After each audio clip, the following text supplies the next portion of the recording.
영상 하나를 잠깐 한 1분 정도 보다가 끊을까 해요. 뭐 영상이 중요한 건 아니고 그 영상을 따라 제가 설명해 주는 설명이 더 중요하겠죠. 제시 노먼이라고 하는 오페라 가수의 아름다운 선율의 찬양을 듣도록 하겠습니다. 제가 이렇게 길게 얘기할까요? 아직 저기서 나올 상황이 아니라서 제가 아주 길게 천천히 얘기를 하겠습니다. 제가 오늘 아침에 여기 보면대가 좀 엉망이 돼서 그거 일부 때 이렇게 하다가 목을 딱 삐끗했어요. 그냥 이렇게 하다가 참 신기하죠? 이렇게 하다가 삐끗했다니까. 그래서 좀 부자연스럽습니다. 영상 한번 잠깐 보도록 하겠습니다. 소리가 나올까요? 아름다운데. 소리가 안 나요?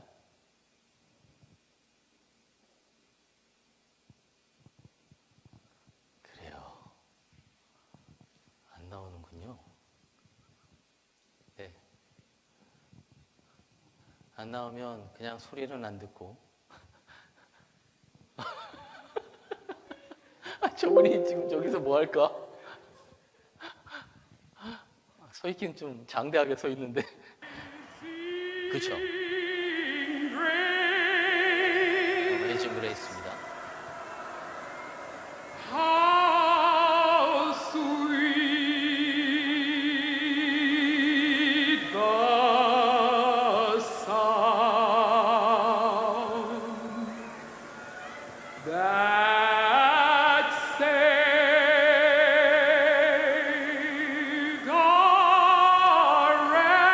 I once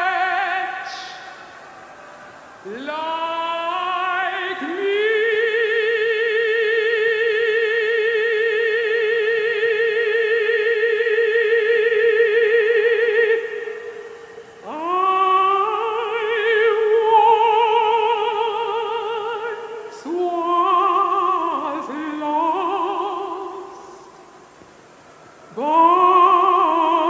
now I'm found.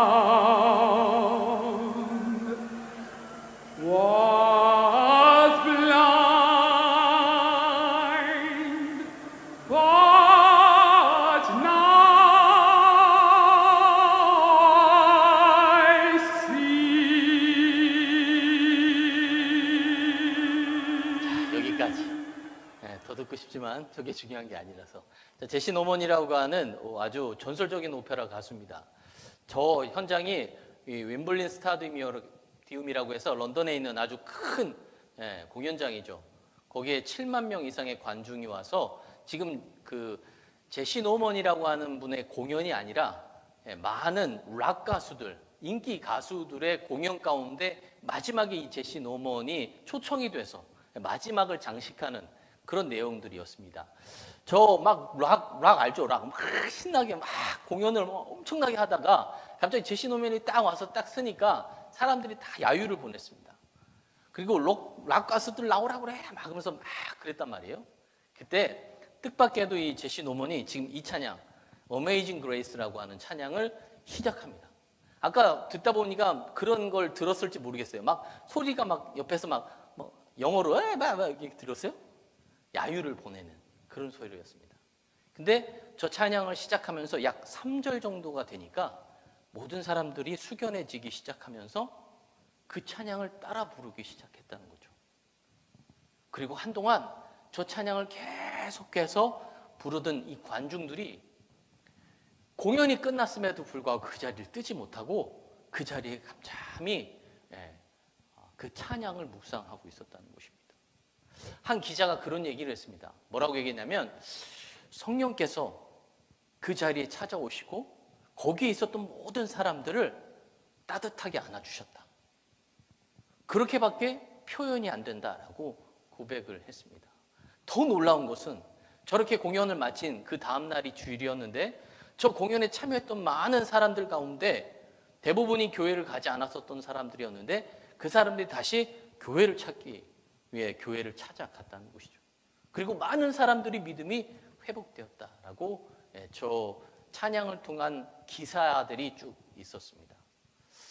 자, 성령께서 그 자리에 찾아와 주시고 그 영혼들을 안아주셨기 때문에 그들이 다시 한번 회복되기 시작했다는 것입니다. 우리가 성경책을 읽어보면 성경은 다 그러한 이야기들입니다. 하나님께서 많은 성경의 인물들과 그 외 많은 사람들이 하나님의 뜻에서 어긋나는 삶을 살았음에도 불구하고 끊임없이 하나님께서 그들을 안아주셨다라는 내용들이 성경에 다 들어가 있다는 것이죠. 그 가운데 오늘 신명기의 말씀입니다. 이 신명기에는 이스라엘 백성들이 출애굽을 한 후에 그리고 1년 정도가 지난 후에 이 신명기 1장 말씀 가운데 19절의 말씀 보니까 광야에 대한 설명을 하는데 크고 두렵다라고 고백해요. 그러니까 1년 동안의 이 광야 생활을 하고 난 후에 이스라엘 백성들이 깨달은 게 뭐냐면 이 광야가 얼마나 크고 두려운 존재라는 것을 깨닫게 되죠. 근데 이 광야의 생활이 언제 끝날지를 모르고 있는 이스라엘 백성들은 그저 답답하고 우울하고 불안한 마음이 가득했단 말입니다. 그때 오늘 모세가 31절에 이렇게 말합니다. 사람이 자기의 아들을 안는 것 같이 너희의 하나님께서 너희가 걸어온 길에서 너희를 안으사 이곳까지 이르게 하셨느니라. 자, 그런데 이 이스라엘 백성들은 아무리 생각해봐도 하나님이 우리를 안아주신 것 같은 느낌이 하나도 안 드는 거예요. 왜요? 광야에서의 고난이 끊임없이 있었거든요. 그러다 보니까 이게 과연 하나님께서 안아주신 것이 맞는가라는 그런 생각들을 갖게 됐다는 겁니다. 자, 근데 놀라운 것은 모세는 어떻게 다른 백성들과 다른 고백을 한 것일까? 똑같은 고난과 똑같은 어려운 부분들이 끊임없이 찾아왔음에도 불구하고 모세의 고백은 이스라엘 백성들의 고백과 다르단 말입니다. 왜 그랬을까요? 이스라엘 백성들은 그 크고 두려운 광야만 바라봤고 모세는 그 상황 가운데서 광야만 보지 않고 오직 하나님을 바라봤다는 것입니다. 백성들은 광야에서 받은 고난만 생각했지만 모세는 그 광야에서 받은 하나님의 놀라운 은혜들을 생각했기 때문에 오늘 마치 하나님께서 자신을 안아준 것 같은 그러한 고백을 오늘 모세는 하고 있다는 것입니다. 신명기 32장 6절의 말씀 보니까 모세가 하나님을 아버지다라고 부르고 있어요. 구약 성경에서 제일 먼저 모세가 하나님을 아버지라고 불렀다는 것입니다. 자, 모세가 오늘 고백하는 하나님의 안아주심의 은혜가 무엇인지를 우리가 같이 한번 말씀을 통해서 묵상하고 은혜를 함께 나누려고 합니다. 가장 먼저 하나님은 어떻게 말씀하시면서 이 이스라엘 백성들을 안아주셨고 우리를 안아주셨는가? 가장 먼저는 힘들었지? 라고 하는 말씀과 함께 우리를 또 이스라엘 백성들을 안아주셨다는 것입니다. 자, 백성들이 먹을 게 만나밖에 없다고 울며불며 모세에게 또 원망했을 때 모세가 민수기 11장 14절에서 이렇게 얘기합니다. 짊어진 짐이 너무 무겁고 힘이 듭니다. 힘에 부칩니다. 라고 고백을 해요.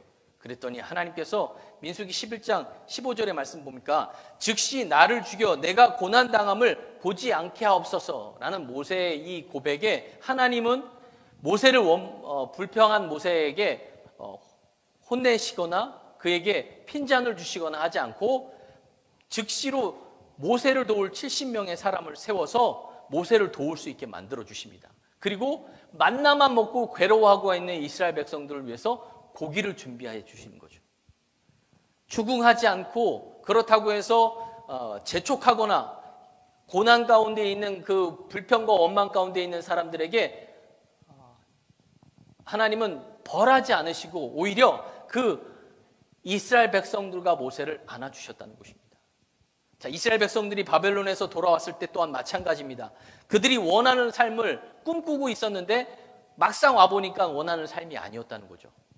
그런 가운데 모든 사람들이 그 고난과 고통 가운데 여전히 힘들어하고 아파하고 원망하고 불평했을 때 이때 이사야가 이사야 63장 9절에서 이렇게 말합니다.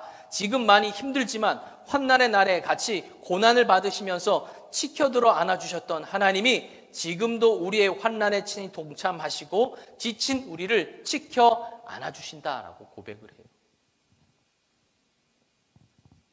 그리고 이사야 63장 7절의 말씀에 보니까 이렇게 이야기합니다. 내가 여호와께서 우리에게 베푸신 모든 자비와 그의 찬송을 말하며 그의 사랑을 따라 그의 많은 자비를 따라 이스라엘 집에 베푸신 큰 은총을 말하리라.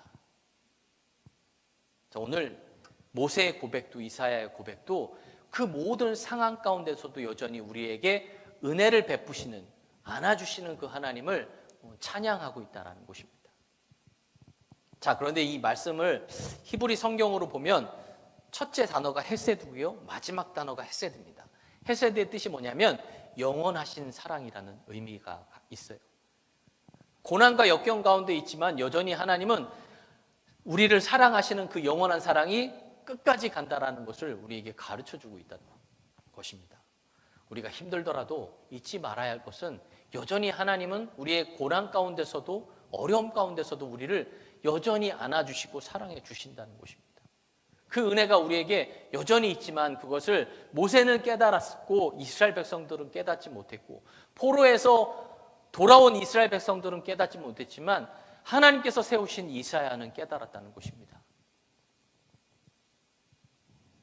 끊임없이 하나님께서 우리를 안아주시고 감싸주시는 그 은혜를 모세와 같이 이사야 같이 깨달으시고 그리고 감사할 수 있는 여러분들의 삶이 되시기를 주님의 이름으로 축원합니다. 다음으로 하나님께서는 오늘 이렇게 말씀하시면서 우리를 안아주신다는 거죠. 괜찮지 않아도 괜찮아. 이렇게 말씀하시면서 우리를 안아주고 계신다는 것입니다. 자, 출애굽하는 이스라엘 백성들은 하나님을 참 많이 실망을 시켰습니다. 광야에서의 삶 가운데 보면 여전히 이스라엘 백성들은 하나님의 뜻 안에서 순종하는 삶보다는 하나님의 뜻에서 벗어나는 삶을 많이 살았다는 것입니다. 그래서 민수기 14장 22절의 말씀 보면 10번이나 나를 시험하고 내 목소리를 청종하지 아니한 그 사람들이라고 설명하고 있어요. 끊임없이 하나님은 이렇게 하라고 이야기하는데 그 말씀을 청종하지 않는 이스라엘 백성들을 지금 책망하고 있다는 것입니다. 그러면서도 참아주시는 하나님, 또 계속해서 무례하게 죄를 짓고 하나님을 멸시하자 화가 나서 이 출애굽기 32장 10절이나 민수기 14장 12절의 말씀을 보면 이제는 하나님께서 너무 화가 난 나머지 이 이스라엘 백성들을 다 멸하시고 죽이시고 다시 새로운 백성들을 선택하셔서 그리고 내 언약의 약속들을 그 백성들을 통해서 이루어 가겠다라고 모세에게 이야기할 정도로 그렇게 화가 난 하나님. 그러나 여전히 하나님은 그렇게 말은 하셨지만 이스라엘 백성들을 너무 사랑하셔서 그렇게 하지 않으시고 여전히 빗나가고 엇나갔던 이스라엘 백성들을 여전히 품에 안으시고 그렇게 인도하셨다는 사실을 우리가 성경을 통해서 발견하게 된다는 것이죠. 자, 호세아도 이 선지자가 이렇게 그 사실을 증언하는데 호세아 11장 1절에서 3절의 말씀입니다. 같이 잘 들어보세요. 이스라엘이 어렸을 때에 내가 사랑하여 내 아들을 애굽에서 불러냈거늘 선지자들이 그들을 부를수록 그들은 점점 멀리 하였느니라. 그러나 내가 에브라임에게 걸음을 가르치고 내 팔로 안았음에도 내가 그들을 고치는 줄을 그들은 알지 못하였도다. 지금 이스라엘 백성들을 끊임없이 고난 가운데 있는 애굽에서 건져내 마치 어린아이를 끌고 와서 그 어린아이에게 지금 행복한 삶을 살기 위해서 많은 조건들을 주기 위해서 그 이스라엘 백성들을 끌고 왔는데 여전히 그들은 하나님의 말을 듣지 않고 들으려 하지 않고 그 반대편의 삶을 살아가려고 여전히 노력하고 있더라는 거죠. 그런데도 불구하고 하나님은 인내하고 참고 그들에게 애기에게 뭘 가르치죠? 설 수 있게 가르치고 걸을 수 있게 가르친다는 것입니다. 그렇게 이스라엘 백성들을 가르친다는 것이죠. 그렇게 오늘 호세아서는 우리에게 이런 하나님의 마음을 말씀을 통해서 고백하고 있다는 것입니다. 그럼에도 불구하고 여전히 걸음마를 가르쳐줬고 품에 안아서 길러주셨음에도 하나님은 그렇게 헌신적인 사랑을 베풀었음에도 불구하고 여전히 이스라엘 백성들은 때마다 불평과 원망을 늘어났다는 것입니다. 그런데도 하나님의 사랑은 거기서 끝나지 않고 여전히 이스라엘 백성들을 품어 안아주시고 괜찮지 않아도 그래도 괜찮아. 다음에 잘하면 돼. 라고 위로하시면서 여전히 이스라엘 백성들을 이끌고 가셨다는 것이죠. 그리고 그 하나님께서 여전히 우리를 이끌고 가고 계신다는 것입니다. 그래서 저는 이런 하나님이 너무 좋습니다. 왜냐하면 우리는 끊임없이 실수할 때가 많잖아요. 끊임없이 불평과 원망을 할 때가 많은데 그때 우리를 내치시지 않으시고 여전히 하나님의 사랑으로 말미암아 우리를 안아주시는 그 하나님의 사랑이 있었기 때문에 저도 그렇고 여러분들도 지금까지 그 하나님의 은혜로 말미암아 살아오고 있다는 것입니다. 오늘 우리를 통해서 끊임없이 안아주시는 그 하나님의 사랑을 다시 한번 깨달으면서 돌아온 탕자를 아버지께서 추궁하지 않으시고 그냥 끌어안아 주신 것처럼 우리 또한 그렇게 안아주시는 하나님이 있음을 기억하시고 그 하나님 덕분에 살아갈 수 있는 여러분들의 삶이 되시기를 주님의 이름으로 축원합니다. 자, 마지막으로 이 안아주심과 관련해서 우리가 반드시 해야 할 숙제가 하나 있다는 것입니다. 그게 뭐냐면 하나님이 우리를 따뜻하게 안아주셨기 때문에 우리 또한 누군가를 안아줘야 된다는 거예요.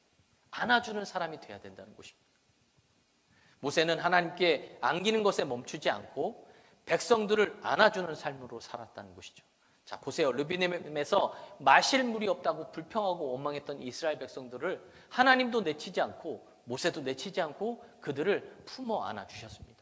끊임없이 모세에게 돌을 던지고 그를 죽이려고 하는 이스라엘 백성들을 원망하거나 불평하지 않고 하나님이 마치 모세를 안아주셨던 것처럼 모세 또한 이스라엘 백성들을 그럼에도 불구하고 계속해서 인내하고 안아주는 이 모세처럼 우리 또한 이렇게 하나님의 안아주심의 은혜를 받으면 우리 또한 안아주는 그런 삶을 실천해야 된다는 것입니다.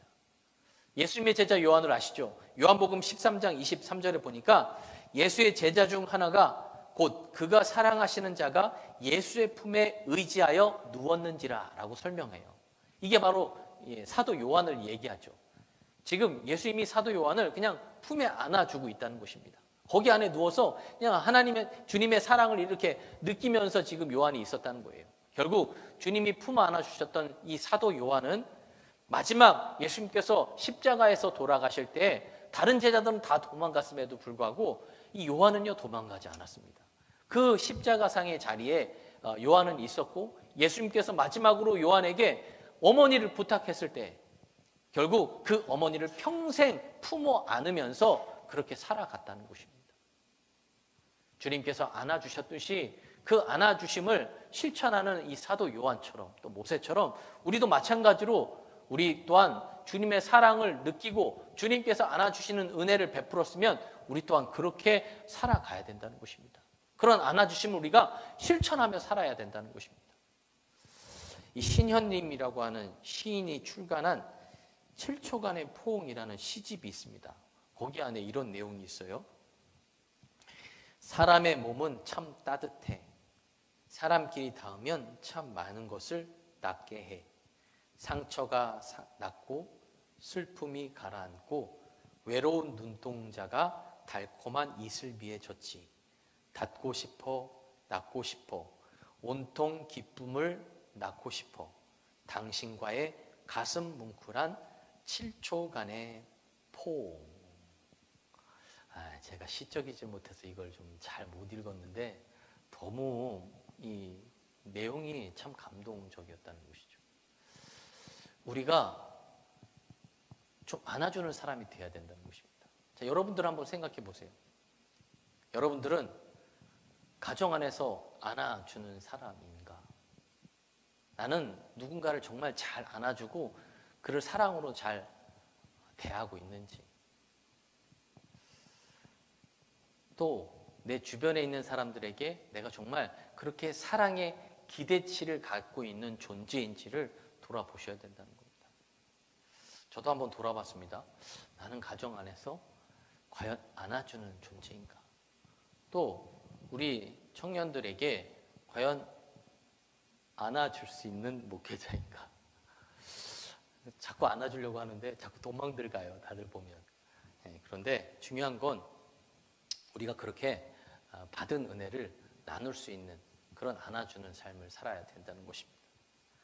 자, 모세는 가나안에 들어가지 못하고 가나안 그 앞에서 죽게 됩니다. 하나님께서 미리 모세에게 말씀하셨죠. 너는 가나안 땅에 들어가지 못할 거야. 그걸 미리 알았음에도 불구하고 모세는 불평하거나 원망하지 않고 오히려 더 하나님의 말씀에 순종하려고 노력했던 사람입니다. 왜 그랬을까? 어떻게 그럴 수 있었을까 생각해 봤는데 다른 건 다 생각 안에 기억이 안 나고 오직 딱 한 가지였습니다. 모세가 어디에 있었던지 그것이 하나님의 품이었다는 것이죠. 그러기에 가나안에 들어가지 않아도 그게 중요한 게 아니라 내가 지금 하나님 품 안에 있는지 없는지가 모세에게는 중요했다는 것입니다. 그래서 하나님 품 안에 있으니 그것으로 만족했던 이 모세처럼 우리 또한 하나님께서 끊임없이 우리를 품어 안아주심을 기억하시고 그곳이 어디가 됐든지 그 하나님 품에 있는 여러분들이 또 사랑이 필요한 사람들에게 또 안아줌의 그런 은혜를 베풀어야 된다는 사실을 다시 한번 기억하시고 이 하나님의 안아주심의 행복, 영원히 안길 하나님 나라에 대한 소망을 우리 모두가 가지시고 그 영원한 하나님의 나라에 대한 그 비전을 품으시고 나아갈 수 있는 여러분들의 삶이 되시기를 주님의 이름으로 축원합니다.